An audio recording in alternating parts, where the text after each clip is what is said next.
여러분 안녕하십니까. 마하나임 뉴스입니다. 제가 며칠 전부터 지금 해외 출장 중에 있는데요.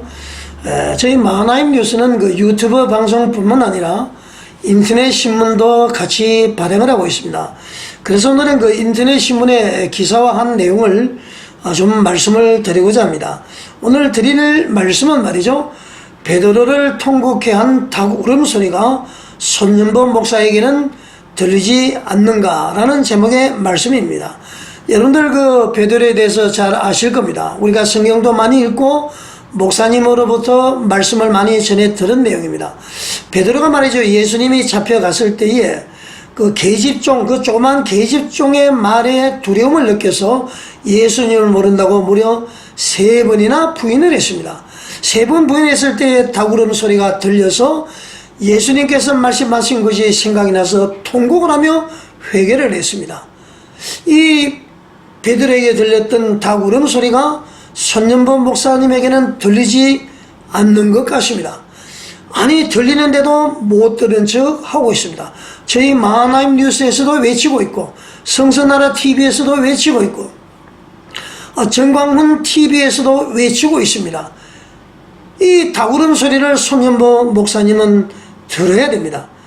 지금 손연보 목사님께서 잠잠하신 이유가 말이죠, 마음이 완악해져 있거나 또 자신의 거짓말이 하나님께 심각한 죄가 되고 또 형제들에게는 아주 나쁜 영향을 끼침을 모르기 때문에 지금 그냥 그렇게 계실까요? 잘잘못을 떠나서 정광훈 목사님께서 사과를 했습니다. 그러면은 목사님으로서 당연히 화답을 해야 되는 것입니다. 그것이 목사로서의 모범을 보이는 것 아니겠습니까, 여러분? 자, 여러분, 분명히 말이죠, 10계명 중에 제9계명에는 내 이웃에 대해서 거짓 증거하지 말라라고 하나님께서는 우리에게 명령을 하셨습니다. 그리고 고린도전서 6장 9절에서 10절에는 말이죠, 속이는 자들은 하나님의 나라를 유업으로 받지 못하리라고 말씀을 하고 계십니다. 자, 여러분, 손연보 목사님이 분명히 광화문 애국 세력들 그리고 정광훈 목사님에게 거짓말을 하고 속였습니다. 그 증거가 다 나와 있지 않습니까? 광화문 애국 성도들도 나와서 같이 예배를 드리자라고 요청을 했음에도 불구하고 그 집회에 나오지 말라고 부탁을 하러 갔다. 그 다음에 말이죠, 또 아드님의 대통령 관계 얘기입니다. 또 무엇이 있습니까, 여러분? 이번에는 대형교회 목사님들은 다 이 선으로 물러나고 정광훈 목사님도 그렇게 해야 됩니다. 입도 뻥끗 못합니다.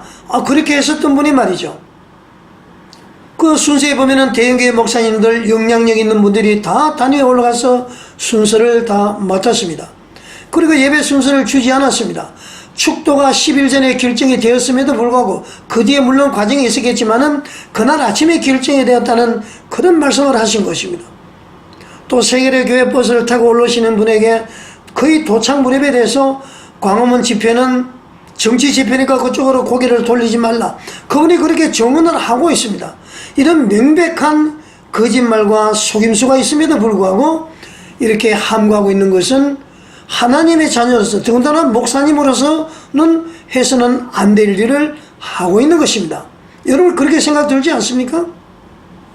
또 골로새서 3장 9절에서 10절에 보게 되면 말이죠, 새 사람으로 거듭난 자는 거짓말을 하지 말라고 말씀을 하고 계십니다.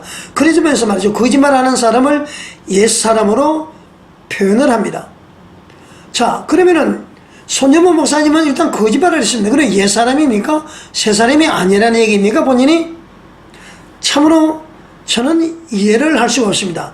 또 잠언서 19장 9절에 보게 되면 말이죠, 거짓 정의는 벌을 면하지 못할 것이요 거짓말을 내는 자는 망할 것이라고 말씀을 하고 계십니다. 또 에베소서 4장 25절에는 그런즉 거짓을 버리고 각각 자기 이웃과 더불어서 참된 것을 말하자, 이는 우리가 서로 지체가 됨이라 라고 말씀을 하고 있습니다. 자, 여러분, 이 말씀들은 말이죠, 거짓말이 단지 하늘나라의 유업을 방해할 뿐만 아니라 신앙인의 삶에서 버려야 될 아주 중요한 죄악임을 우리에게 말씀을 해주고 있는 것입니다. 평신도들은 그렇더라도 말이죠. 목사님이니까 더 모범을 보여야 되는 것 아니겠습니까, 여러분?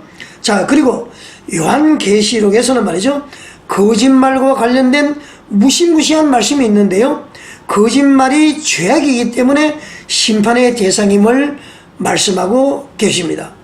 요한계시록 21장 8절에는 말이죠, 불과 유황으로 타는 못에서 던져서서 둘째 사망에 이를 사람이 누구냐, 이렇게 구분합니다. 첫째, 두려워하는 자들과 믿지 아니하는 자들과 흉악한 자들과 살인하는 자들과 음행하는 자들과 점수가들과 우상 숭배자들과, 이제 이게 중요합니다.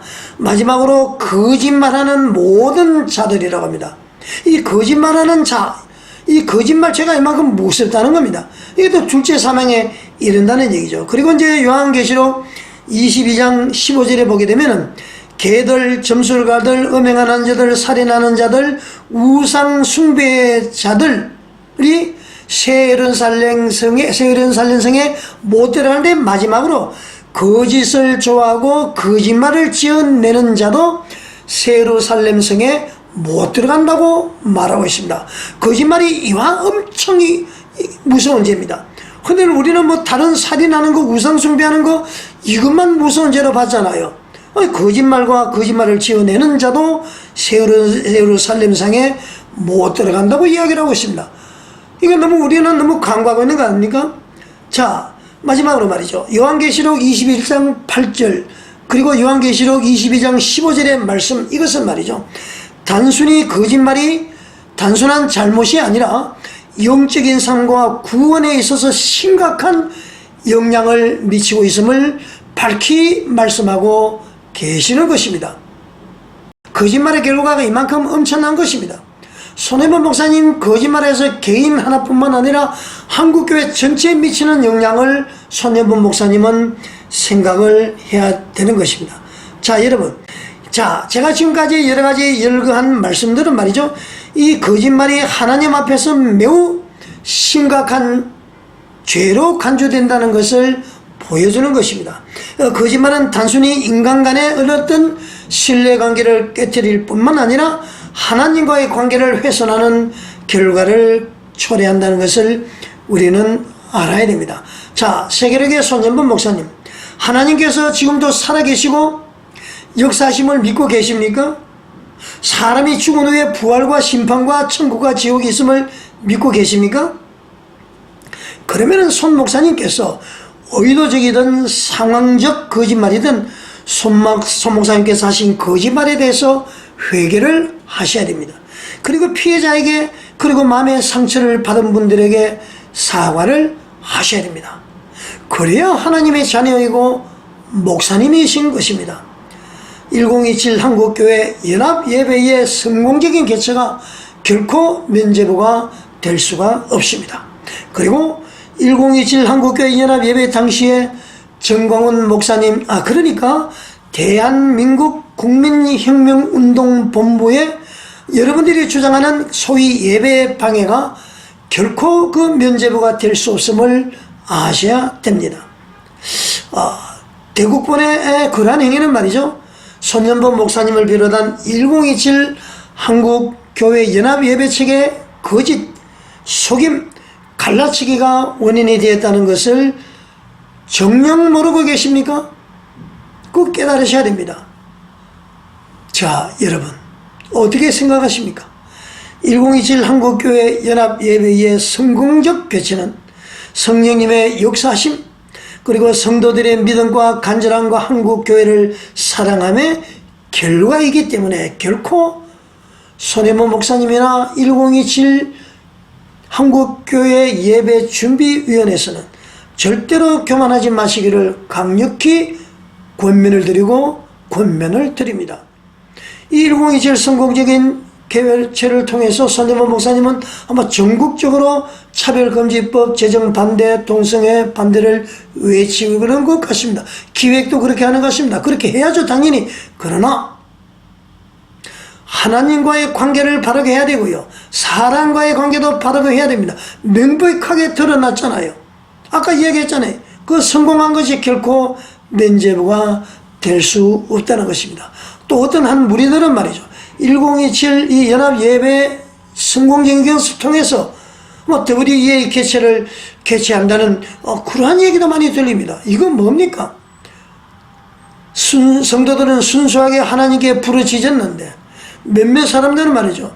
이 1027 연합 기도회가 바벨탑으로 삼아서 그 위에 올라가서 앉아 있으려는 그런 자세를 보이는 것 같습니다. 하나님이 어떻게 보시겠습니까? 빠른 결단 그리고 빠른 응답을 하시기를 권면을 드립니다. 시청해 주셔서 감사드립니다.